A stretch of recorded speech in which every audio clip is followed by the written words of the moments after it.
Kita baca surat Paulus kepada Timotius. Ada dua surat Paulus kepada Timotius ya. Ini surat yang kedua. Dan di surat ini Paulus memang sudah sangat dewasa dan dia menyatakan juga bahwa pertandingan dia sudah selesai ya. Dia sudah menyelesaikan apa yang Tuhan percayakan kepada dia. Jadi ini sebenarnya surat yang sangat penting karena ini ditulis oleh seorang rasul yang menulis sebagian besar perjanjian baru, orang yang sangat mengenal kasih karunia Tuhan atau anugerah Tuhan, lalu orang yang sudah mengalami banyak hal, mengalami mujizat, ya, mengalami bahkan sudah pernah mati, dibangkitkan kembali, lalu menyembuhkan orang sakit, membangkitkan orang mati, ya, mujizat demi mujizat banyak sekali dia lalui. Dia juga bertumbuh secara rohani dari pertama kali kenal Tuhan dengan semangat menyala-nyala, kemudian dia berusaha melayani, pintu masih tertutup, lalu Tuhan pakai Barnabas, salah seorang yang membuka pelayanan, ya, pintu pelayanan bagi dia. Kemudian ini orang yang begitu semangat sehingga ketika dengan Silas berusaha memberitakan Injil di Bitinia, di Asia, tapi Alkitab mengatakan di Kisah Rasul, Roh Kudus mencegah, ya, tidak mengizinkan Paulus dan Silas itu saat itu memberitakan Injil di daerah Asia, ya, di Bitinia. Nah, ini orang yang mengalami banyak hal sehingga ketika menjelang akhir hidupnya, dia sudah sangat dewasa, dia bisa menyampaikan hal-hal yang sangat penting yang dia tahu ini perlu disampaikan dan ini disampaikan kepada muridnya. Jadi bukan hanya kepada jemaat secara umum tetapi kepada muridnya. Jadi artinya ada banyak kebenaran yang disampaikan oleh Paulus ini yang sangat penting buat kita, khususnya kita yang melayani. Tapi juga tentunya berlaku secara umum bagi orang-orang yang sudah kenal Tuhan. Ya, saya bacakan dari 2 Timotius 2 ayat 20. Dalam rumah yang besar bukan hanya terdapat perabot dari emas dan perak, melainkan juga dari kayu dan tanah. Yang pertama dipakai untuk maksud yang mulia dan yang terakhir untuk maksud yang kurang mulia. Ayat 21, jika seorang menyucikan dirinya dari hal-hal yang jahat, ia akan menjadi perabot rumah untuk maksud yang mulia. Ia dikuduskan, dipandang layak untuk dipakai tuannya, dan disediakan untuk setiap pekerjaan yang mulia. Ayat 22, sebab itu jauhilah nafsu orang muda, kejarlah keadilan, kesetiaan, kasih, dan damai bersama-sama dengan mereka yang berseru kepada Tuhan dengan hati yang murni. Ya, lalu ada beberapa ayat berikutnya lagi, di antaranya ayat 23. Ya. Hindarilah soal-soal yang dicari-cari, yang bodoh dan tidak layak. Engkau tahu bahwa soal-soal itu menimbulkan pertengkaran. Ya. Nanti kita teruskan beberapa ayat lagi, tapi coba kita lihat sekarang ayat 20 ya. Dikatakan di sini dalam rumah yang besar bukan hanya terdapat perabot dari emas dan perak, melainkan juga dari kayu dan tanah. Yang pertama dipakai untuk maksud yang mulia dan yang terakhir untuk maksud yang kurang mulia. Ya tentunya kita paham ya kalau di rumah piring saja misalnya. Kalau kita punya hewan peliharaan, tentu piring untuk kita pakai untuk kita makan itu beda dengan piring yang dipakai untuk mungkin hewan peliharaan kita makan ya. Entah itu anjing, entah kucing ya. Nah, saya nggak tahu kalau ada orang yang habis makan di piringnya kemudian sisanya dia kasih ke anjingnya atau ke kucingnya. Tapi kalau menurut saya itu ya nggak patut lah ya. Walaupun sama-sama piring tapi untuk kita makan tentu dibedakan dengan untuk hewan peliharaan. Ya. Bahkan bagi beberapa keluarga ya mungkin dibedakan antara piring untuk tamu ya, tamu spesial misalnya atau piring untuk sehari-hari ya. Kalau ada pesta ya piringnya khusus dikeluarkan gitu karena bagus, mahal dan mungkin jangan sampai pecah gitu. Tapi kalau untuk sehari-hari ada yang bukan dari plastik ya, dari melamin misalnya, yang lebih ringan dan kalau jatuh pun nggak pecah begitu. Jadi ini dibedakan ya, sama-sama piring tapi dipakai untuk maksud yang berbeda. Lalu ayat 21 itu, jika seorang menyucikan dirinya dari hal-hal yang jahat, ia akan menjadi perabot rumah untuk maksud yang mulia. Ia dikuduskan, dipandang layak untuk dipakai tuannya, dan disediakan untuk setiap pekerjaan yang mulia. Nah, baru diteruskan ayat 22, jauhi nasib orang muda, kejarlah keadilan, kesetiaan, kasih, dan damai bersama-sama dengan mereka yang berseru kepada Tuhan dengan hati yang murni. Jadi ini pilihan ya buat kita. Ketika kita mulai kenal Tuhan, mungkin kita menjadi jemaat yang setia ya. Kemudian kita mulai step by step kita mulai dilibatkan pelayanan ya. Kita misalnya jadi usher ya, kemudian kita mulai ikut kelompok sel atau community of love, lalu kita mulai diajak sedikit-sedikit ya terlibat ya, kemudian dipercayakan mungkin jadi ada diaken misalnya, lalu menjadi aktivis di gereja ya.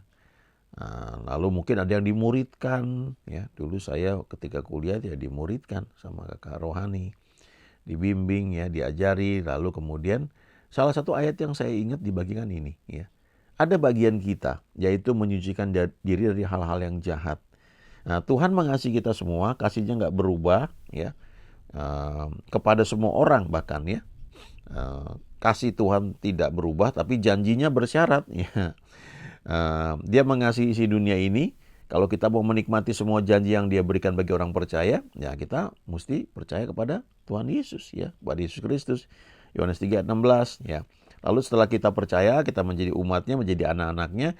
Ketika kita bertumbuh, kita juga perlu dalam 24 jam waktu yang kita miliki sehari itu, ada waktu yang disisihkan untuk kita membangun diri kita ya. Tuhan mengizinkan Tuhan membentuk kita. Kalau misalnya kita sudah mulai bisa usia sekolah ya, orang tua kita kan membawa kita ikut playgroup ya, ikut TK, kemudian ikut SD. Nah, jadi itu bagian dari kita dipersiapkan untuk bisa hidup layak, hidup bisa berkontribusi dan bisa menikmati apa yang ada di dunia ini ya, untuk perlu sekolah dan sebagainya. Kerohanian juga begitu, pelayanan juga begitu. Jadi artinya ada hal-hal yang perlu kita lakukan ya, ada disiplin misalnya ya.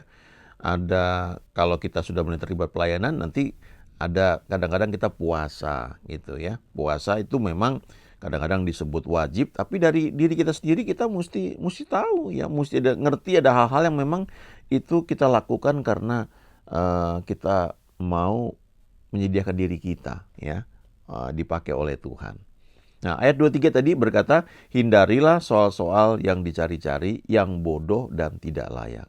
Ya, ya mau nggak mau kita harus menghindari ya hal-hal yang menimbulkan pertikaian ya. Engkau tahu bahwa soal-soal itu menimbulkan pertengkaran. Ayat 24, sedangkan seorang hamba Tuhan tidak boleh bertengkar, tetapi harus ramah terhadap semua orang. Ia harus cakap mengajar, sabar dan dengan lemah lembut, dapat menuntun orang yang suka melawan.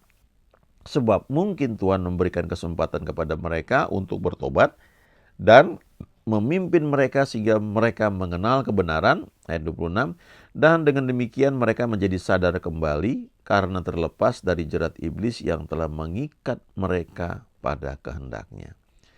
Nah, perhatikan ayat 26 ini ya. Kita ini kan manusia yang terdiri dari roh, jiwa, tubuh. Waktu kita terima Tuhan Yesus, roh kita lahir baru. Ya, roh kita tuh penurut, suka menyembah Tuhan, roh kita layak. Roh kita ini berseru ya Aba ya Bapa, karena Roh Kudus mengajarkan hal itu kepada kita. Ya, ada banyak deposit rohani yang Tuhan berikan dalam roh kita itu. Ya, ada iman, ada kesetiaan, ada ketekunan, semua yang baik itu ada di situ. Tapi untuk itu bisa bermanifestasi keluar, jiwa kita mesti diperbarui ya. Jiwa itu yang disebut ada kehendak, ada emosi, ada pikiran ya. Jiwa ini mengalami proses sanctification seumur hidup kita. Nah, roh kita sudah dibenarkan, sudah mengalami justification, tapi jiwa kita memerlukan penyucian dan itu seumur hidup. Nah, salah satu yang sedang dibentuk dalam jiwa kita itu yang utama sebenarnya pikiran ya. Karena dari pikiran yang diubah itu, pikiran itu akan membentuk emosi kita, sistem emosi kita ya. Ada orang-orang yang bisa marah karena misalnya eh, dalam pola pikirnya itu dia merasa tertolak ya. Dia merasa orang yang tidak layak. Lalu ketika ada orang yang mengejek dia walaupun bercanda, dan itu menyangkut misalnya menyangkut latar belakang dia ya, anak haram misalnya ya, atau menyangkut suku ya, menyangkut eh, latar belakang orang tuanya ya, itu dia bisa jadi marah. Kenapa? Karena eh, pola pikirnya membentuk satu sistem yang mengharuskan dia marah kalau mendengar hal-hal tertentu. Nah, itu cara berpikir. Nah, itu bisa diubah, diperbarui ya. Ketika diajar, apalagi roh kita sudah lahir baru, itu bisa diubah. Ya nggak perlu marah, misalnya begitu. Ada orang-orang yang marah kalau lihat sesuatu berantakan, dia marah gitu. Loh, kenapa mesti marah? Bereskan saja ya. Ya tapi kan, nah itu bisa, itu programnya bisa diatur ya. Kan bisa membereskan tanpa perlu marah-marah ya. Jadi itu satu hal yang bisa bisa dirubah. Nah, setelah emosi kita itu berubah, maka keputusan yang kita ambil itu juga akan berubah. Karena umumnya manusia itu mengambil keputusan lebih didasarkan pada emosinya, bukan pada logikanya atau cara berpikirnya. Ya, itu sebabnya iklan rokok misalnya kan nggak dijelaskan detail bahannya apa, enggak, yang dilihat itu lifestyle gitu ditonjolkan. Wah, keren kayaknya nih ya. Uh, Walaupun di iklan itu nanti ada tulisan merokok dapat membahayakan ya bagi wanita hamil, bisa menimbulkan penyakit bla bla bla bla gitu ya. Tapi itu kan nyaris nggak dibaca ya. Ya itu pun muncul sebentar aja gitu. Kalau dibungkusnya itu juga di pojok belakang kecil sekali. Tapi yang ditonjolkan apa? Wah, kayaknya keren gitu. Kayaknya jadi galon gitu ya, jadi jantan gitu. Nah, itu sisi emosinya yang dirangsang gitu. Nah, kalau kita ini orang yang uh, apa uh, masih masih muda secara rohani ya, maka sadar atau tidak sadar kadang-kadang itu kemauan kita itu bisa dikendalikan oleh iblis ya. Di ayat 26 dikatakan di sini kan ya, dan dengan demikian mereka menjadi sadar kembali. Jadi ada orang-orang yang nggak sadar, orang-orang yang suka suka melawan, suka ribut, yang suka suka berontak gitu ya. Pokoknya maunya ngelawan aja gitu ya. Mereka nggak sadar. Nah, tapi kalau dibimbing dengan lemah lembut ya, nah tentunya karena pekerjaan Roh Kudus orang ini bisa bisa bertobat. Dan ketika mereka bertobat dikatakan apa? Mereka menjadi sadar kembali. Kenapa sadar kembali? Karena terlepas dari apa? Dari jerat iblis yang telah mengikat mereka pada kehendaknya.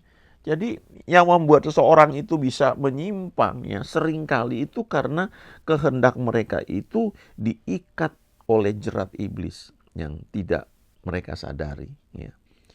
Mereka selalu memilih yang salah misalnya. Itu nggak sadar ya karena ada jerat yang iblis buat mengikat mereka ya. Ketika mereka sadar, maka jerat itu terlepas. Waktu jerat itu terlepas dari kehendak mereka, maka kehendak mereka ini bisa memilih dengan tepat, memilih yang baik gitu. Nah, kenapa ada orang-orang cenderung memilih sesuatu yang salah? Karena memang ada jerat ya, di dalam kehendaknya itu. Ya. Kadang-kadang itu bisa menyangkut makanan, ya minuman, menyangkut hobi misalnya gitu ya, atau menyangkut susah bangun pagi ya, malas berdoa misalnya. Itu ada jerat yang mengikat pada kehendak gitu. Makanya ini kalau dihubungkan dengan tadi ya, kita mesti menyucikan diri kita.